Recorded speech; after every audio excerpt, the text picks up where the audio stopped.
Caríssimas irmãs, caríssimos irmãos, eu aqui devo agradecer aos irmãos desta casa por mais uma oportunidade de convivência, da troca de informações sobre o nosso Mestre Jesus. Nós queremos hoje tecer alguns comentários sobre a passagem desse jovem cantor por este planeta.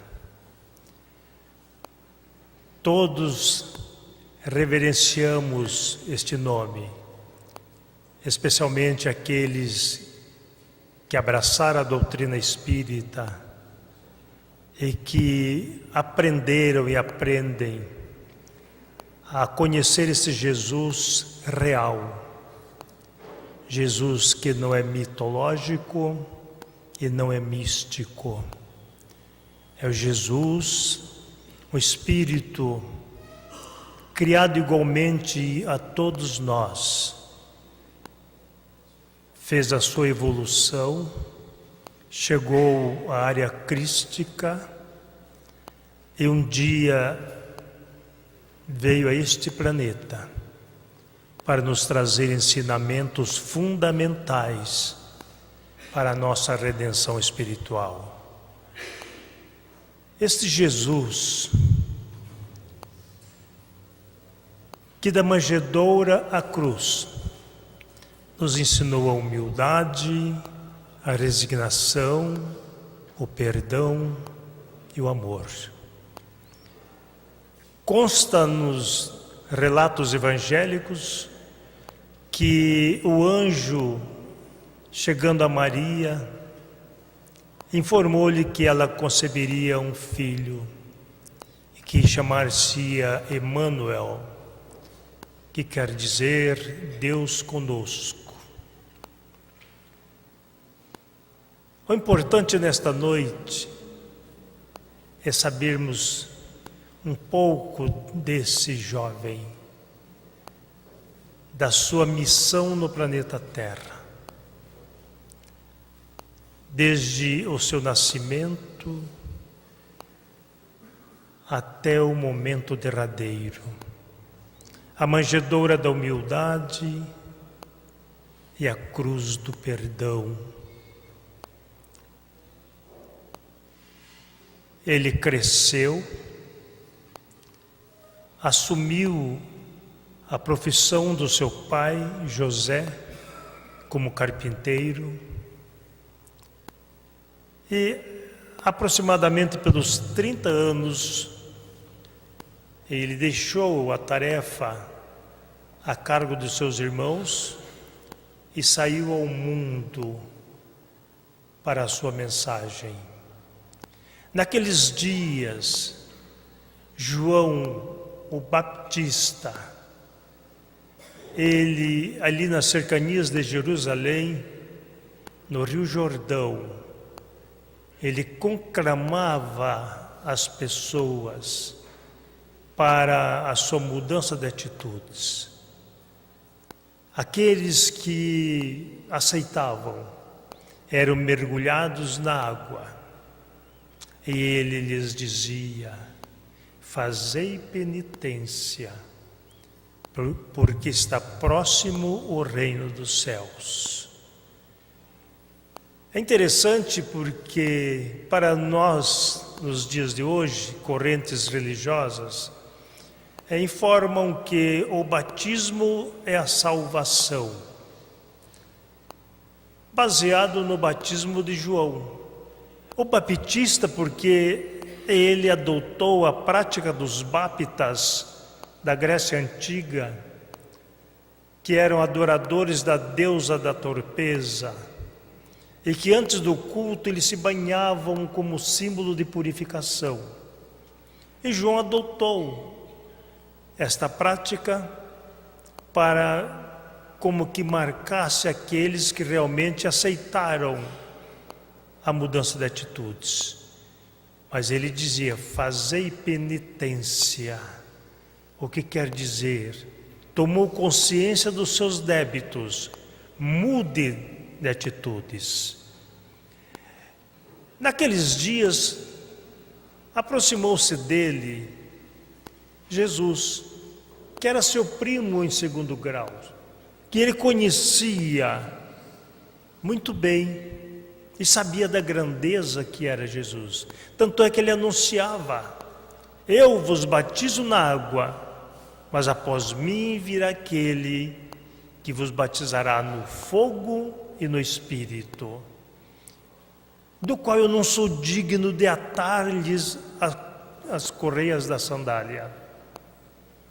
Mas de repente Jesus se aproxima dele para ser batizado. E o batismo que ele realizava era aqueles que queriam mudar de atitudes. Ele diz: mas é eu que tenho que ser batizado por tu, e tu vens a mim? E Jesus diz: é necessário que isso aconteça. E ele então mergulha. Jesus vai à margem do Rio Jordão, ora.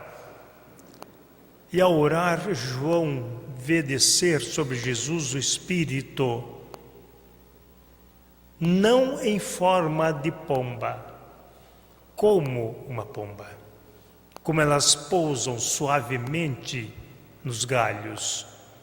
E o Espírito desce sobre Jesus, e João ouve: este é meu filho dileto, em quem me comprazo. E João não teve dúvida, era realmente o Messias. Ele anuncia: eis o Cordeiro de Deus, que vem tirar o pecado do mundo. E Jesus, então, a partir daquele momento, demanda, segundo o relato evangélico, ao deserto. Ele se ausenta dali da civilização. E quando ele volta, tem notícia que João está preso. Ele vai a Nazaré, consta a sua cidade. Na verdade, Nazaré não tinha mais que 20 casas. E ali, no sábado, na sinagoga, alguém do povo era convidado para fazer a leitura do texto sagrado. E naquele dia Jesus se propõe a fazer. Quando abrem o rolo, está na profecia de Isaías sobre a vinda do Messias. Ele lê, senta-se e passa a falar. E diz àquela gente que naquele dia se consumava a profecia de Isaías. E fala com tanta sabedoria que as pessoas passam a se perguntar: mas não é este o filho de José, que tem irmãs e irmãos, que é carpinteiro?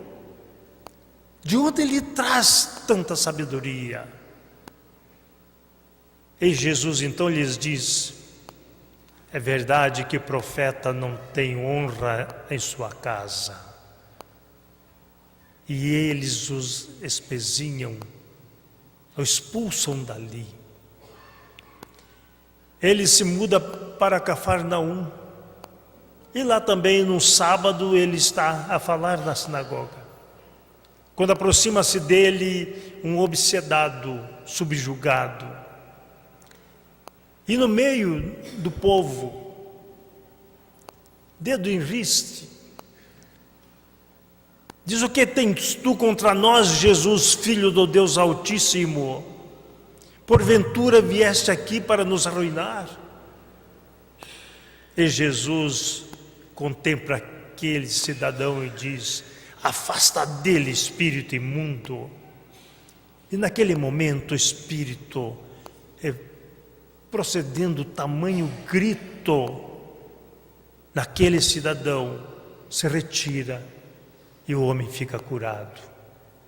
Dali Jesus sai a realizar curas, já acompanhado dos seus discípulos. E na sua casa em Cafarnaum, um dia, quando muita gente o procurava para ser curado, e é importante relatar isto, onde há alguém que procede à cura da carne, o ambiente se lota. Porque ainda aí nos dias nossos, depois de 1900 e tantos anos, que os expositores costumam falar depois de 2000 anos, ainda não fez 2000 anos que Jesus deixou a sua mensagem. Mas quando é para a cura do corpo, muitas gentes acorrem. E era assim com Jesus. E ali na sua casa, de repente não se podia mais entrar. E alguém traz um paralítico em sua cama. Descobrem a sua casa, retiram o telhado e o colocam de cima para baixo à frente de Jesus. E ao contemplar aquele paralítico, observando tanto esforço para que ele ali estivesse, Jesus lhe diz: estão perdoados os seus pecados. Naquele instante, os fariseus, aqueles que ali estavam, dizem: quem és tu para perdoar pecados? Só Deus se concebe esta ideia, só Deus pode perdoar pecados. E Jesus diz: se eu falo em perdoar os pecados, vocês não aceitam. Então eu digo: levanta, leva a tua cama e vai. E aquele cidadão levantou, colocou a sua cama às costas e foi embora. E as pessoas ficaram abismadas. Quem era aquele homem? Mais tarde ele vai ao Monte das Oliveiras. E ali, alguns evangelistas falam que ele subia e outros que ele descia. Na verdade, ele estava parado naquele instante. Assentou-se e seus discípulos e outros o cercaram. E ele abre a boca e começa a ensinar. Bem-aventurado os pobres em espírito, porque deles é o reino dos céus. Bem-aventurados que choram, porque serão consolados. E segue informando aquelas pessoas da recompensa que nós temos de acordo com as nossas atitudes. O pobre em espírito, aquele que está desprovido da matéria,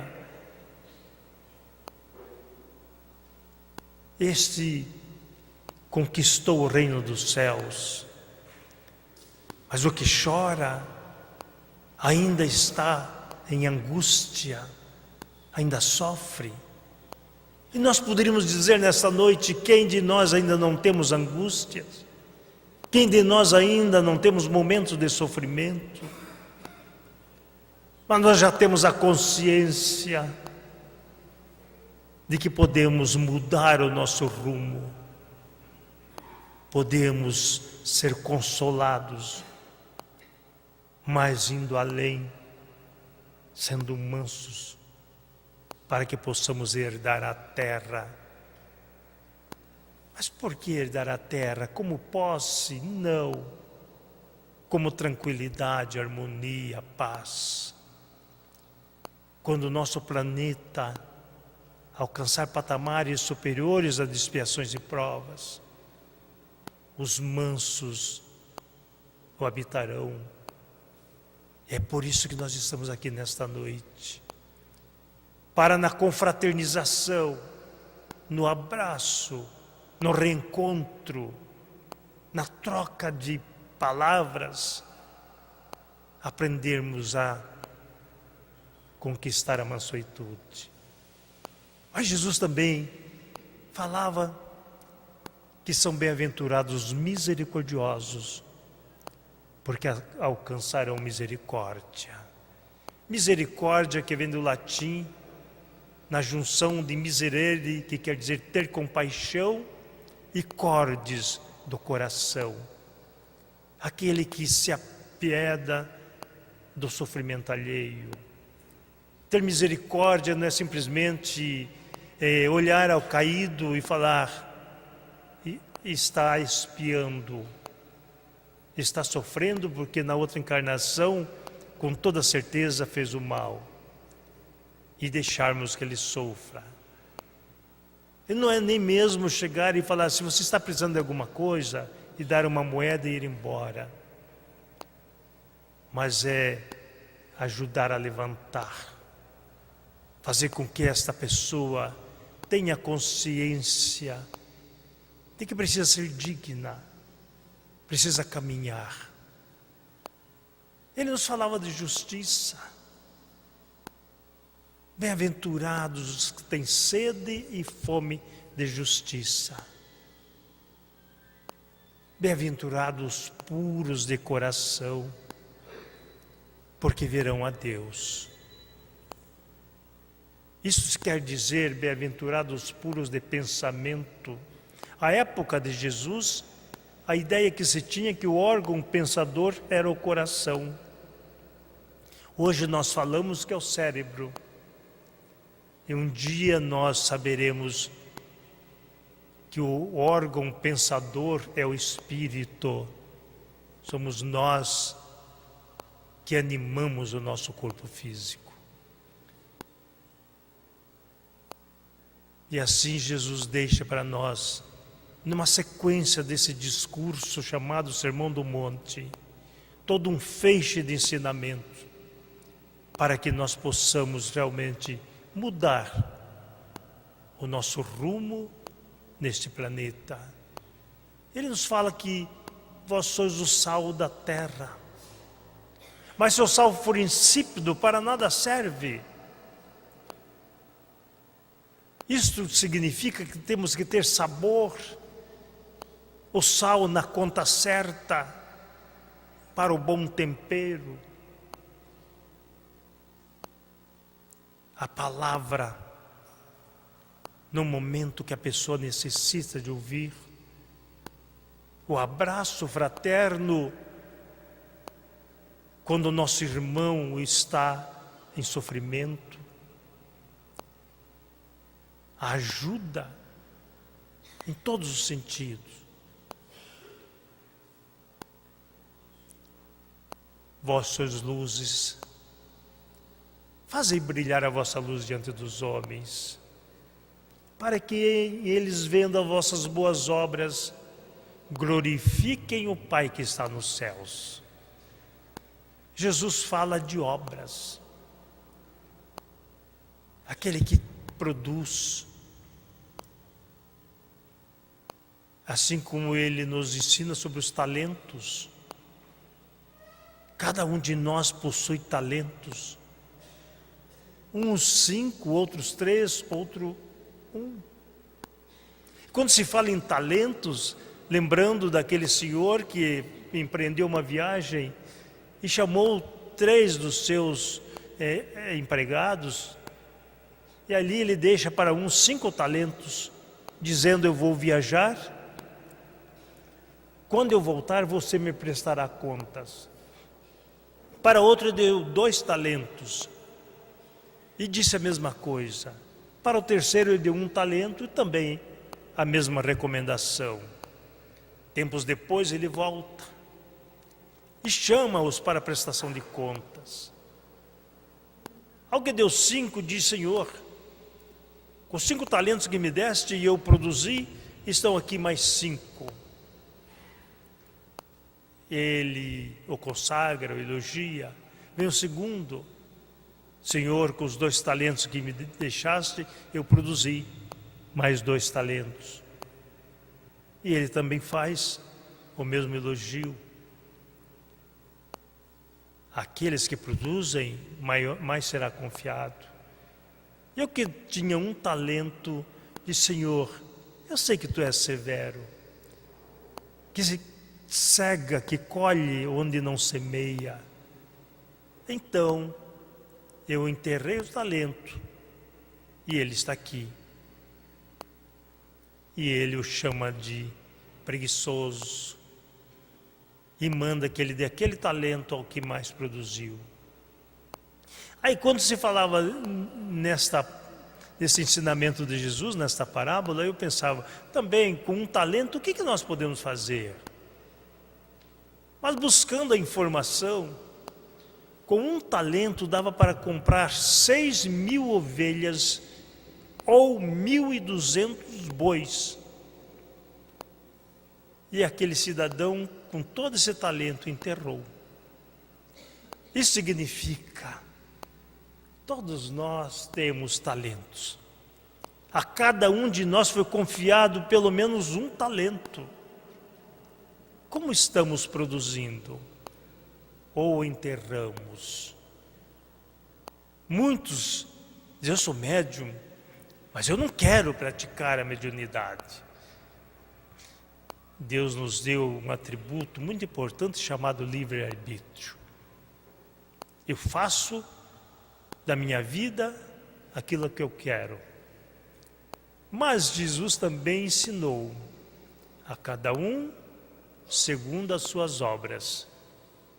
E Paulo, o apóstolo Paulo, conclui dizendo, a semeadura é livre, quando ele escreve aos Gálatas, porém a colheita é obrigatória.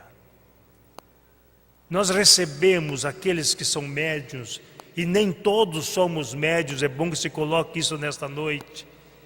Há sempre essa questão no meio espírita, todos somos médiuns, não. Nós encontramos por várias vezes no livro dos médiuns, aqueles que são e aqueles que não são médiuns. Mas aqueles que são e que têm conhecimento, que a coloque a benefício daqueles que necessitam.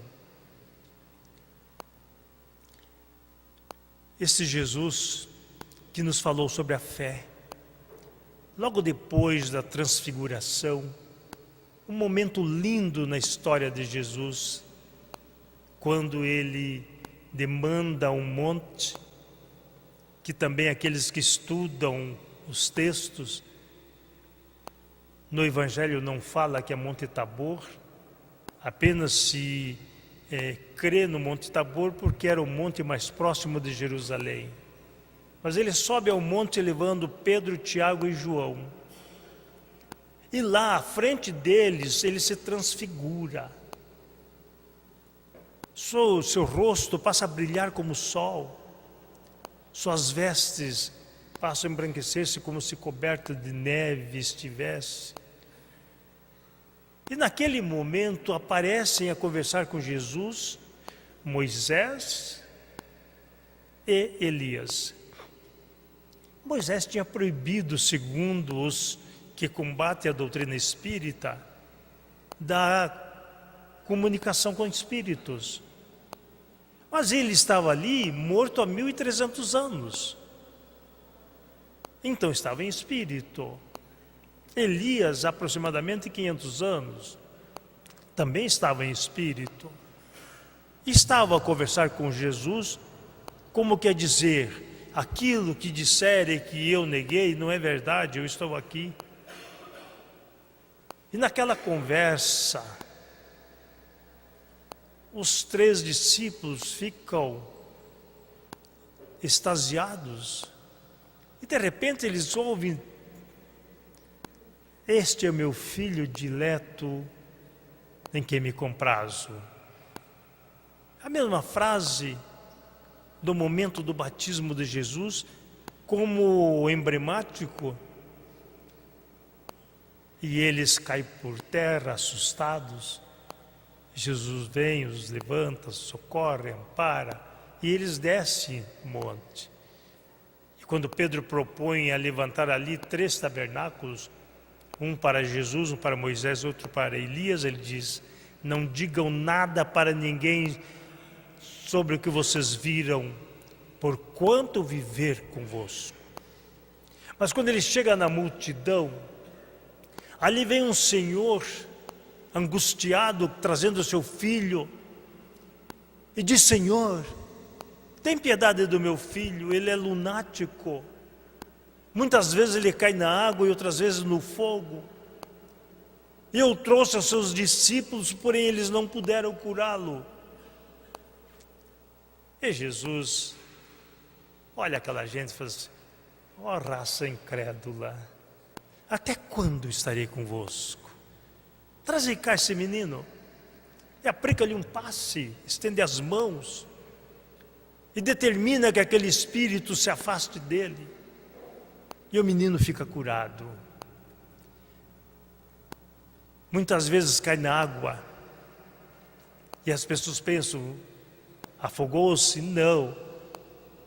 Obsedado, aqueles que já tiveram a oportunidade de assisti-los, tem momentos que eles adormecem,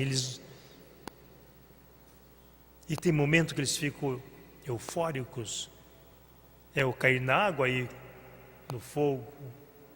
E Jesus então o liberta daquele espírito. Os discípulos ficam intrigados: mas como pode? Nós não conseguimos curá-lo? E pergunta a Jesus, em particular: por que nós não conseguimos curá-lo? E Jesus fala a eles que é por causa da sua incredulidade. Porque aquele que tem fé como um grão de mostarda, não é do tamanho de um grão de mostarda. Aquele que tem fé como um grão de mostarda, diz a este monte: desloca-te daqui para colar, transporta-te, e ele se transportará. É claro que Jesus não está falando de monte de terra, está falando que aquele que tem fé, ele se assemelha a uma semente que, jogada à terra, coberta de terra, ela germina, remove o solo e cresce e frutifica. É nesse sentido que Jesus nos fala da fé. Porque todos nós, algum momento nós acreditamos, mas nem sempre nós temos fé. Fé vem do latim de fides, que quer dizer fidelidade. Ter fé significa: eu estou passando por momentos difíceis, mas eu creio num Deus que me ampara. E eu sei que eu vou vencer e não esmoreço. E quando Jesus fala a eles para afastar esta casta de espíritos, é necessário jejum e oração. Não é jejum do estômago, é jejum da mente. Não dá para orar com mágoas, com queixas. É a recomendação do próprio Mestre. Quando estiver no altar fazendo a sua oração, e lembrar que tem algo contra alguém ou alguém tem algo contra ti, deixa o altar e vai se reconciliar com o teu adversário. Porque se conseguir, terás ganhado o teu irmão. E se não conseguir? De repente, a pessoa não quer se reconciliar comigo, mas se eu fui de coração aberto, eu estou reconciliado. Perdoar não é discursar. Perdoar é retirar do nosso íntimo aquilo que nos angustia. Porque quando nós odiamos, quando nós temos queixas, quando nós temos rancor, somos nós que sofremos. Muitas vezes o nosso adversário nem lembra de nós, da mínima, e às vezes até nos ajuda, mas nós o odiamos. Somos nós que sofremos. Portanto, perdoar significa retirar do nosso íntimo aquilo que nos prejudica. A doutrina espírita, ela nos fala de causa e efeito, que muitas vezes nós queremos que causa e efeito seja ação e reação. Ação e reação não significa causa e efeito. Se nós dermos um soco na parede, ela se vinga de nós, vai machucar a nossa mão. Isso é reação.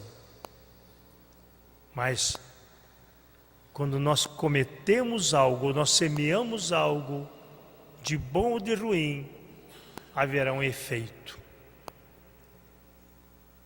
E nós temos que corrigir. O mundo de expiações e provas, o estágio de expiação e provas, não é vingança, é colheita. Nós vimos colher aquilo que nós semeamos. Nós estamos permanentemente em evolução. Então é a mensagem do Cristo, para que nós possamos realmente mudar as nossas atitudes. Certa feita, aproximou-se dele um doutor da lei e lhe pergunta: mestre, o que eu devo fazer para herdar a vida eterna? E Jesus, sabendo que era uma jogada, ele sempre era colocado em xeque, ele diz: o que está escrito na lei? Era um doutor da lei. Amarás teu Deus de todo o teu coração, de todo o teu entendimento, de todo o teu espírito, e amar o próximo como a ti mesmo. E falaste muito bem. Faz isto e terás a vida eterna. O doutor da lei não se deu por vencido. Disse: mas quem é o meu próximo? E Jesus, eu vou te contar uma historinha. Descia de Jerusalém para Jericó um sacerdote. E no caminho ele encontrou um caído que tinha sido assaltado, que o espancaram. E ele, olhando o caído, ele passou de largo e foi embora. Mais tarde fazia o mesmo caminho um levita, era também um líder religioso. E olhando o caído, tomou a mesma atitude, foi embora. Com toda certeza, como eles criam em Deus, foram orando, né? Deus, tem piedade desse cidadão que foi descuidado, que foi tomado por ladrões, e foi embora orando. Mas logo depois descia um samaritano. O samaritano era tido como herético. Os samaritanos não tinham autorização para adentrar o templo de Jerusalém. Tanto que eles construíram um templo no Monte Garizim, ou Monte dos Gafanhotos, para lá eles fazerem a sua adoração. Aí ele, descendo, viu caído, foi a ele, ungiu as suas feridas com azeite e vinho, colocou-o na sua montaria, levou uma hospedagem, e lá ele recomendou ao dono da hospedagem que cuidasse dele. Deixou 2 denários. Diz: cuida dele, que quando eu voltar, o que mais for gasto com ele, eu restituirei. Então Jesus pergunta ao doutor da lei: quem foi entre estes o próximo do caído? É claro que o doutor da lei, sendo judeu, não ia dizer que era o samaritano. Mas é aquele que teve piedade dele. Se falaste muito bem, faz isto e terás a vida eterna. É interessante nessa história porque o sacerdote nós sabemos quem é. O levita sabemos, o samaritano sim. Mas o outro era simplesmente o caído. Este é o próximo. De repente, esse próximo pode ser o nosso inimigo. Pode ser aquele que nos quer causar o mal. Pode ser aquele que usa de maledicência para conosco. E nós devemos ser o bom samaritano, não levando em consideração o que ele pensa a nosso respeito, mas considerando o que ele é para nós, que é o nosso próximo, e ampará-lo nas suas necessidades. Se fizermos isto, Jesus diz, teremos a vida eterna.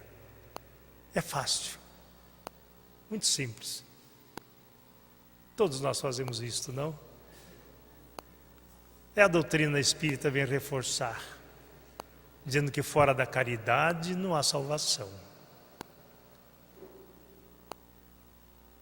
A definição de caridade para mim, até hoje, a mais bela é de Emmanuel, quando ele diz que a caridade é amor em crescimento constante. É o sol de mil faces brilhando para todos. O anjo de mil mãos, servindo sempre na obra do bem, onde quer que se encontre, entre bons e maus, justos e injustos, felizes e infelizes. Porque onde se encontre o Espírito do Senhor, aí emanará a claridade constante dele, em benefício do mundo inteiro. Caridade é amor. Mas nós podemos amar sem sermos caridosos. E não podemos ser caridosos sem amor. De repente somos filantropos.